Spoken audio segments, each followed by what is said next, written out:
সকালবেলায় ঘুম থেকে উঠেই আমি এদিক ওদিকে একটা জিনিস খুঁজছি, আর যেটা খুঁজে পাচ্ছিলাম না বলে মাথাটা খারাপ হয়ে যাচ্ছিল। কি খুঁজছিলাম বলো তো বন্ধুরা? এই যে সকালবেলায় সব থেকে প্রয়োজনীয় জিনিসটা, ঝাঁটাটা। এই ঝাঁটাটা কোনো কারণে এদিকে রাখা হয়েছিল, যার জন্য খুঁজে পাচ্ছিলাম না। তো সুপ্রভাত বন্ধুরা, আর আমার পরিবারের সমস্ত বন্ধুদের জানাচ্ছি শুভ সকাল। আমি মুনমুন, ব্লগার মুনমুন চ্যানেলে তোমাদের প্রত্যেককেই জানাচ্ছি অনেক অনেক স্বাগত। যে যেখান থেকে ভিডিওটা দেখছো নিশ্চয়ই তোমরা ভালো আছো। আগামী দিনেও ভালো থেকো, সুস্থ থেকো। ভিডিও শুরু করার আগেই বড়দের জানাই প্রণাম, ছোটদের জন্য রইল অনেক ভালোবাসা। আজ সকাল থেকেই ব্লগটা শুরু করেছি, আর একেবারে সকালেই ঝাঁটাটা খুঁজে পাচ্ছিলাম না। তাই ভাবছিলাম ঝাঁট দেবো কিভাবে। আর তোমরা তো জানো যে গ্রামের দিকেই বলো বা যেখানেই বলো, এই উঠোনটা সকালবেলায় ঝাঁট না দিলে একেবারেই মনটা ভালো লাগে না। আর উঠোনটা নোংরা হয়ে থাকবে, এটা দেখতেও খুব বাজে লাগে। তো যাই হোক, ঝাঁটাটা পেয়ে আমি একটু ঝাঁট দিয়ে দিলাম উঠোনটা ঝাড় দিয়ে মনে হলো বাইরে বেরোতে। বাইরে রাস্তাটাই না বেরোলে কুয়াশা ভরা এই প্রকৃতিটা খুব মিস করব। তাই যবারই কুয়াশা দেয়, যেদিনেই ঘুম থেকে উঠে দেখি খুব কুয়াশা দিয়েছে, বাইরে বেরিয়ে যায়। আর আজও কিন্তু সেই একই কাজ করলাম। গেটটা খুলতেই দেখলাম একটা দাদা পেরোচ্ছেন। আর সে কি বললো বলো তো বন্ধুরা? অদ্ভুত একটা কথা বলল, আর সেটার জন্য খুব হাসছিলাম। সে বলল যে তুমি ফোনে ব্লগ করছো যখন, বলে দাও যে আমাদের এখানে কুয়াশা না, আমাদের এখানে বরফ পড়ছে। আর সত্যি কথাটা কিন্তু একেবারেই ঠিক, কিচ্ছু দেখা যাচ্ছিল না। বরফের মতনই ব্যাপারটা। বরফটা হয়তো একসাথে জমাট, আর ওটা হচ্ছে কুয়াশা। তো ভেতরে চলে এসেছি, আর এসেই দেখলাম এই অদ্ভুত ব্যাপারটা। কিছু কিছু সময় শিব ঠাকুরকে দেওয়ার জন্য যেখানে একটাও ধুতরা ফুল পাওয়া যেত না, সেখানে দেখো এই ধুতরা ফুলের গাছটা চারিদিকে ফুলে ভর্তি। শুধু যে ওটা তা না, এদিকেও একটা গাছে পুরো ভর্তি হয়ে আছে।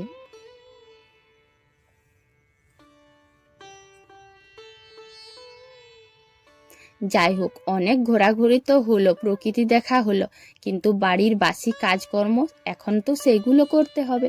তাই নেমে পড়েছি কাজে।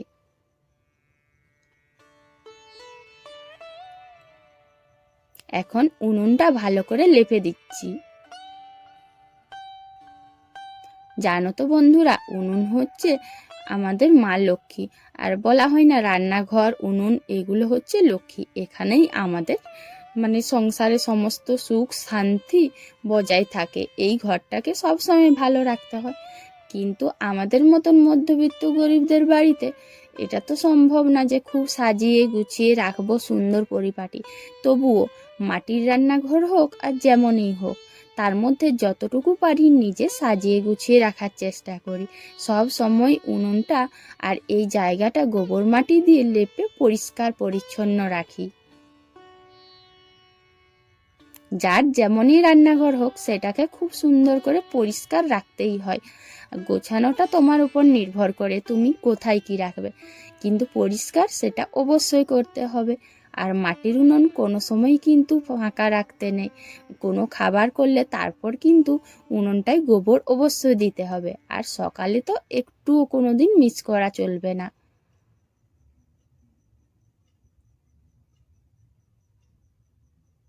মাটির উনুনটাই গোবর লেপে চলে এসেছি বাসন মাজতে কলপাড়ে। আর কলপাড়ে এসে কি দেখছি বলো তো বন্ধুরা? বাসনগুলো যত মাজছি আর তত দেখছি যে কি যে হচ্ছে কে জানে। বাসন মাজার যে সাবানটা ছিল ডাব্বাটাতে, সেটাতে কোনো কারণে অনেকটা জল ঢুকে গিয়েছিল। আর যখনই সাবানের মধ্যে জল থাকবে, তখন সেই সাবানের 12টা বেজে যাবে। আমার বাসন মাজার সাবানটা পুরো নষ্ট হয়ে গেছে, জলে একেবারে হেনা তেনা অবস্থা। আর ওই জলটা তো এখন আর ফেলে দিতে পারছি না। ওই জলটা নিয়েই একবার নিয়ে নিলে প্রায় 4-5টা বাসন মাজা হয়ে যাচ্ছে।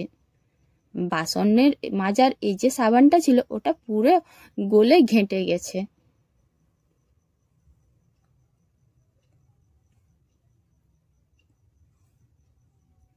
আমি এখন বাসনগুলো মেজে নিই, আর তোমরা তো তখন আমার ভিডিওটা দেখতে থাকো।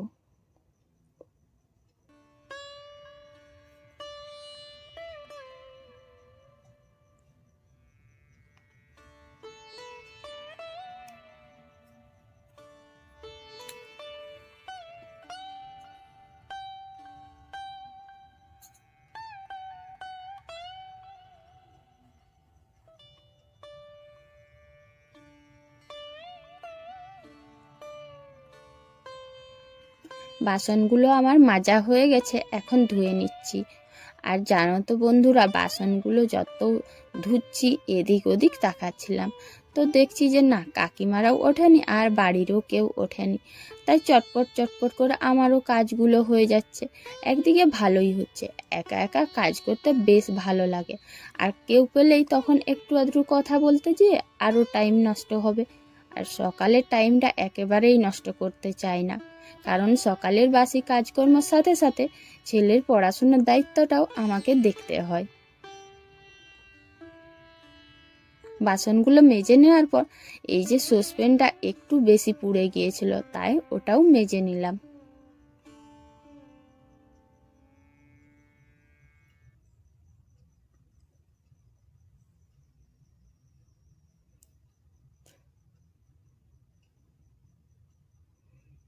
বাসনগুলো নিয়ে বাড়ির মধ্যে চলে এসেছি, আর দেখলাম এত শাড়িটা ভিজেছিল, যার জন্য শাড়িটা মানে একেবারে পাল্টে ফেলতে হয়েছে।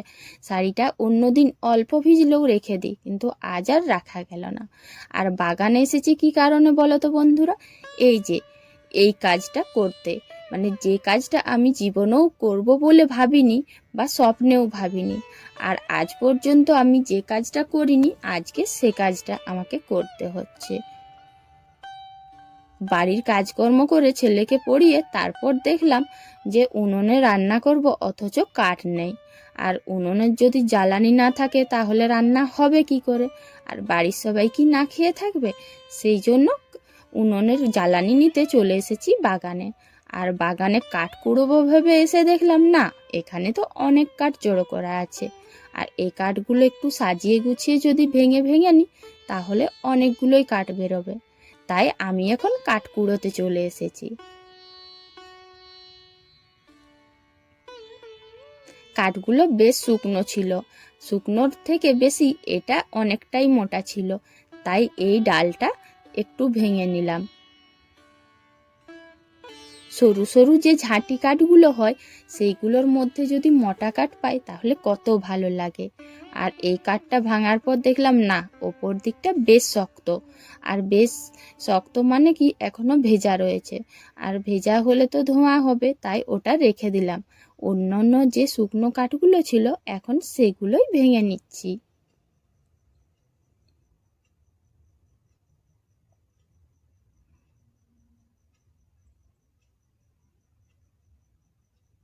এদিক ওদিক তাকিয়ে দেখলাম এদিকেও একটা পেয়ারা ডাল পড়ে আছে, যেটা বেশ শুকনো রয়েছে। শুকনো কাঠ ভাঙতেও কিন্তু খুব মজা লাগে, কি সুন্দর পা দিয়ে ভাঙবো, ফটফট শব্দ করবে। তাই ওই কাঠটাও ভেঙে নিয়েছি। এখন বেশ অনেকগুলো কাঠেই জমা হয়ে গেছে।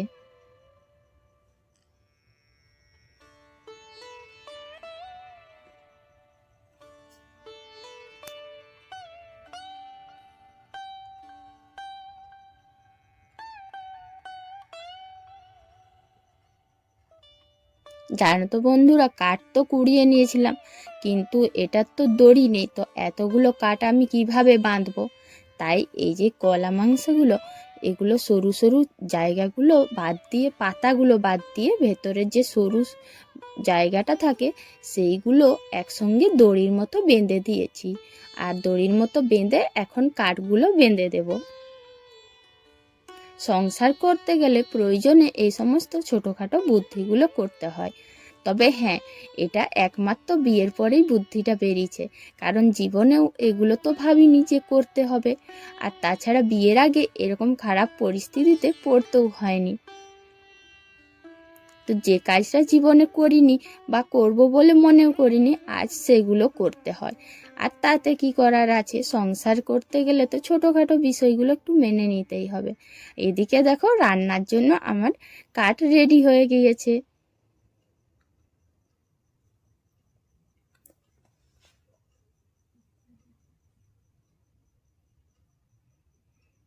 কয়া মাংস দিয়ে এই যে কাঠগুলো আছে ভালো করে বেঁধে নিয়েছি।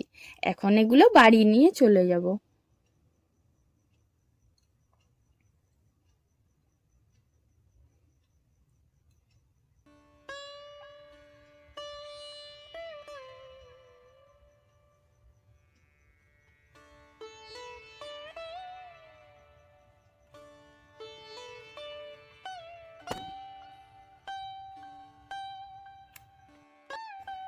ব্যাস, আমি আমার রান্নাঘরে পৌঁছে গিয়েছি। আর দেখো দুবার কাঠ এনেছি। তো মাথায় করে দুবার কাঠ আনতে অনেক কিন্তু ঝুল বালি টালি এটা সেটা মাথায় পড়েছে, তাই এখন আর এরকমভাবে থাকা গেল না, স্নান করে নিলাম। তাছাড়াও রান্না করার জন্য অনেকটাই সময় নষ্ট হয়ে গেছে এই কাঠ কুড়োতে যেয়ে, তাই রান্নাটাও তাড়াতাড়ি বসাতে হবে।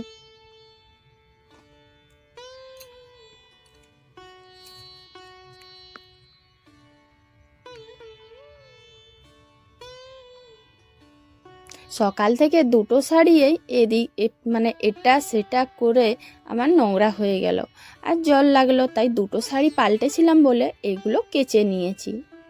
তা ভালো করে মিলে দিচ্ছি যাতে কাকিমা জামা কাপড় মিলতে আসার আগে এগুলো শুকনো হয়ে যায়।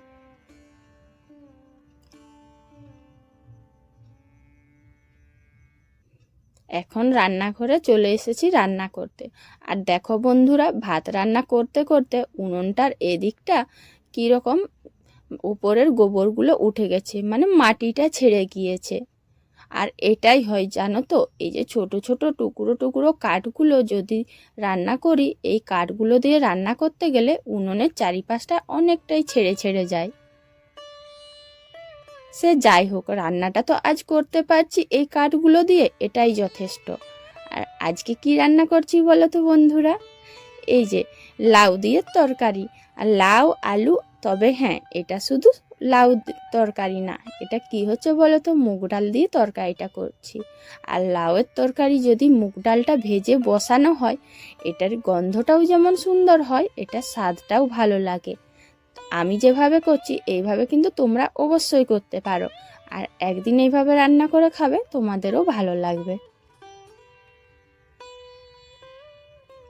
রান্নাও হয়ে গেছে, এখন ছেলেকে খাইয়ে দিচ্ছি।